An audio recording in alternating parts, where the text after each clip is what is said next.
सर्वोपनिषदो गावो दुग्धा गोपालनंदनः पार्थो वत्सः सुधीर भोक्ता दुग्धम गीतामृतम महत्।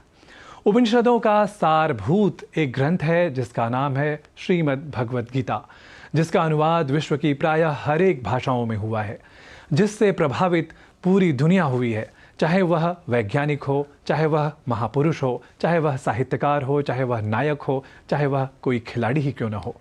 श्रीमद् भगवद गीता की इसी महनीयता को, इसी विशेषता को हम जान लेते हैं भारतीय ज्ञान परंपरा में अपनी इस रिपोर्ट के द्वारा। 5, 4, 3, 2, 1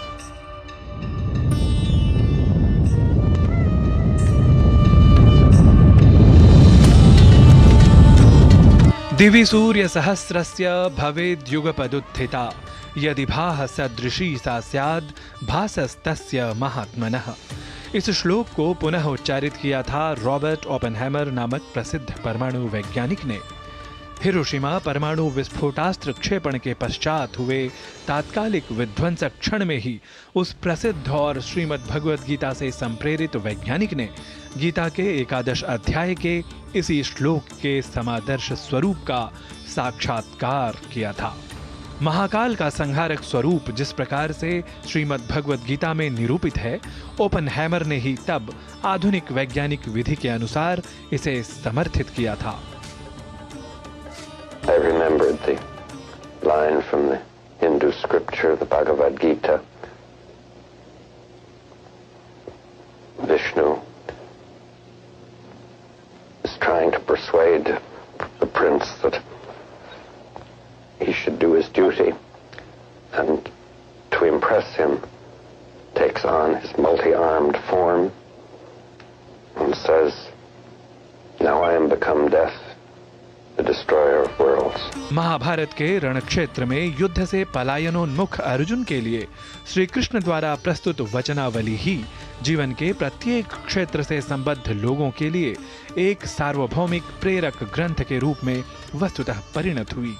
यह ग्रंथ न केवल दर्शन या अध्यात्म मात्र ही प्रस्तुत करता है, अपितु प्रेरणा परकता के सर्वविध अलौकिक स्वरूप से ओतप्रोत श्रीमद् भगवद गीता नामक यह ग्रंथ विशेष निस्संदेह समय के बंधन से परे अपने युगातीत स्वरूप को भी उपस्थापित करता है। भारतीय संस्कृति के सर्वोत्तम उपहार के रूप में श्रीमद् भगवद गीता की महिमा गाई जाती है। इसलिए सर्वत्र देश विदेश में भ्रमणादि के अवसर पर शीर्षस्थ नेताओं के लिए भिन्न भिन्न धर्म और संस्कृतियों से संपोषित देशों के लिए भी भारतीय प्रधानमंत्री द्वारा श्रीमद् भगवद गीता रूपी दिव्य उपहार प्रदान किए जाने की परंपरा रही है। श्रीमद् भगवद गीता भारत का दुनिया को सबसे प्रेरक उपहार है। गीता पूरे विश्व की धरोहर है। गीता हजारों साल से प्रासंगिक है। न केवल जर्मनी देश के प्रत्युत्पन्न शोपेनहावर वैज्ञानिक ने ही, बल्कि रॉबर्ट ओपेनहाइमर, आइंस्टाइन आदि वैज्ञानिकों और अन्यान्य महापुरुषों ने भी गीता में प्रतिपादित विचारों के सार की प्रशंसा की है। भारत के गौरव रूप भारत रत्न से सम्मानित भूतपूर्व राष्ट्रपति अब्दुल कलाम ने भी विपरीत स्थितियों से पार पाने के क्रम में श्रीमद् भगवद गीता की प्रेरणा परकता को प्रतिपादित किया था। லார்ட் கிருஷ்ணா உருவத்தை காட்டு, அந்த உருவத்தில் காமிச்சிட்டு அவர் லார்ட் கிருஷ்ணா சொல்றாரு, You defeat the defeatist tendency. Gita नामक ग्रंथ विशेष की महिमा आकार मात्र तक ही सीमित नहीं, बल्कि समस्त लौकिक आचार विचार को परिस्थितियों के अनुरूप सिखलाने वाले और ज्ञान विज्ञान के अद्वितीय भंडार के रूप में दुग्धामृतम महत् शास्त्रम इस स्वरूप में ही भगवद गीता की अन्वर्थकता है। न केवल वैज्ञानिकों को और प्रेरणा प्राप्त करने वाले महापुरुषों को ही श्री कृष्ण की वचनावली वाली अद्वितीय गीता ने प्रेरित किया, अपितु दार्शनिकों और कवि समवाय को भी इसने सानंद और सामोद प्रेरित करने का भी काम किया है। इसके बाद जब बात की जाए जीवनगत परिष्कृतियों की, उपलब्धियों की परिगणना की और पूर्णतः सफलता के लिए सूत्र स्वरूप की प्राप्ति की, तब भी यह गीता ही है जो प्रबंधन के बंधन को भी और सुदृढ़ करने व परिष्कृत करने का काम करती है। Krishna says it in chapter 6, I'll come to it. The choice of whether you want to destroy your peace of mind or otherwise is not with anyone else.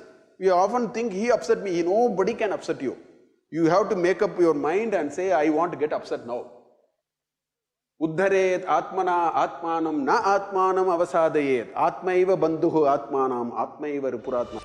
प्रबंधन के लिए बिना क्रोध के, बिना सम्मोह के और बिना स्मृति विभ्रम के किस प्रकार से निष्काम भाव से आचरण करना चाहिए, गीता केवल यही नहीं सिखलाती, बल्कि जीवन के हर क्षेत्र की अपेक्षाओं के अनुसार व्यक्तित्व में उत्कृष्टता का आधान भी इस ग्रंथ विशेष से ही संभव हो जाता है।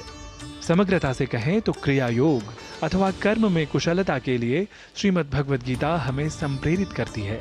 चाहे बात एप्पल के संस्थापक स्टीव जॉब्स या माइक्रोसॉफ्ट के संस्थापक बिल गेट्स इत्यादि की जाए, इन जैसे अनेक व्यक्तित्वों ने गीता द्वारा निर्देशित मार्ग का ही अनुसरण किया। वस्तुतः श्रीमद् भगवद गीता का समुचित अनुप्रयोग तो समस्त प्रबंधन क्षेत्र में भी पूर्णतया देखा जा सकता है। और अधिक क्या कहा जाए, फिल्म आदि क्षेत्र के महनीय व्यक्तित्व भी कर्म क्षेत्र के अस्थैर्य और सुस्थैर्य आदि भावों को समझकर जीवन के किसी न किसी पड़ाव में निश्चित ही इस गीता से साक्षात प्रभावित देखे ही जाते रहे हैं। The Indian holy book, the Bhagavad Gita. This is what my books look like when I read. You see all of this, like that's what my books look like. When something's really hot, when an idea is hot, I kind of stir it up. As you can see, the Bhagavad Gita is very, very stirred up. I'm loving it.